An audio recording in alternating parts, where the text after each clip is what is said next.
prière du matin. Ô Seigneur, exaucez, dictez ma prière.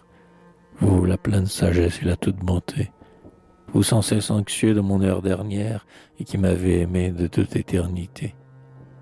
Car ce bonheur terrible est tel ce mystère miséricordieux que, 100 fois médité, toujours il confondit ma raison qui la terre.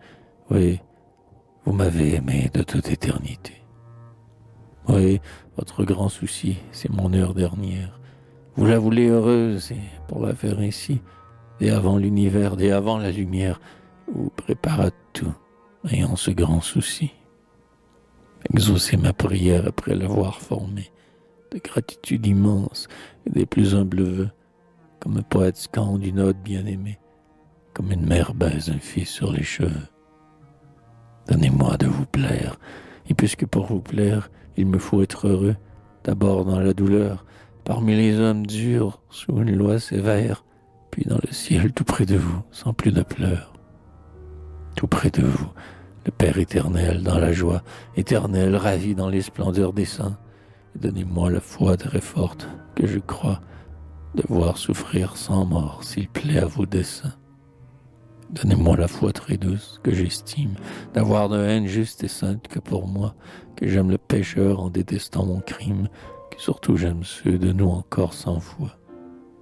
Donnez-moi la foi très humble que je pleure sur l'impropriété de tant de maux soufferts, sur l'inutilité des grâces et sur l'heure, lâchement gaspillé aux efforts que je perds.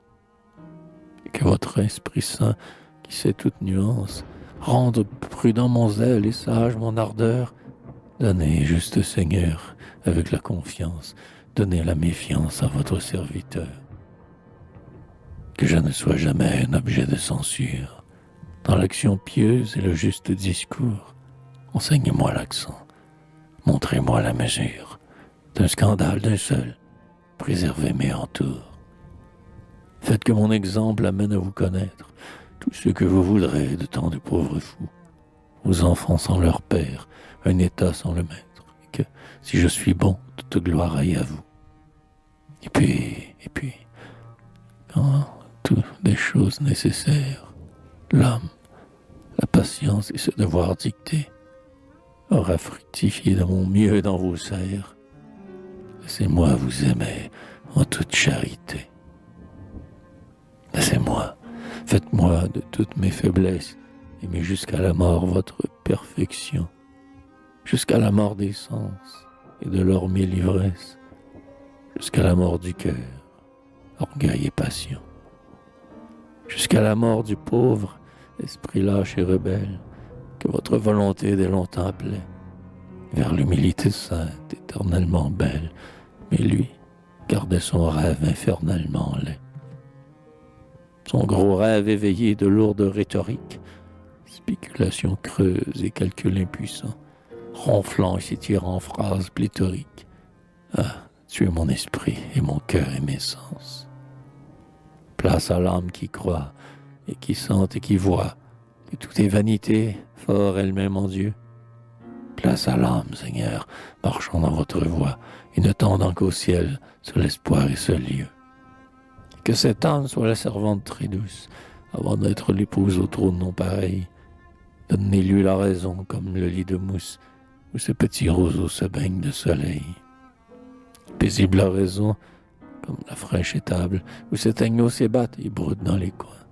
D'ombre et d'or quand sévit le midi redoutable, et que juin fait crier l'insecte dans les foins. La raison vient en vous, fût-ce parmi la foule, fût-ce dans le tumulte et l'erreur des cités. Donnez-lui la raison qui, sourde et d'où découle, un ruisseau toujours clair d'austère vérité. La mort, le noir péché, la pénitence blanche, l'occasion à fuir, la grâce à guetter. Donnez-lui la raison d'en haut, et d'où s'épanche le fleuve amer et fort qu'il lui faut remonter. Mortification spirituelle, épreuve, du feu par le désir et de l'eau par le pleur, sans fin d'être imparfaite et de se sentir veuve d'un amour que doit seul aviver la douleur. Sécheresse ainsi que des trombes de sable, en travers du torrent où luttent ses bras lourds. Le ciel de plomb fondu, la soif inapaisable, au milieu de cette eau qui la soif toujours.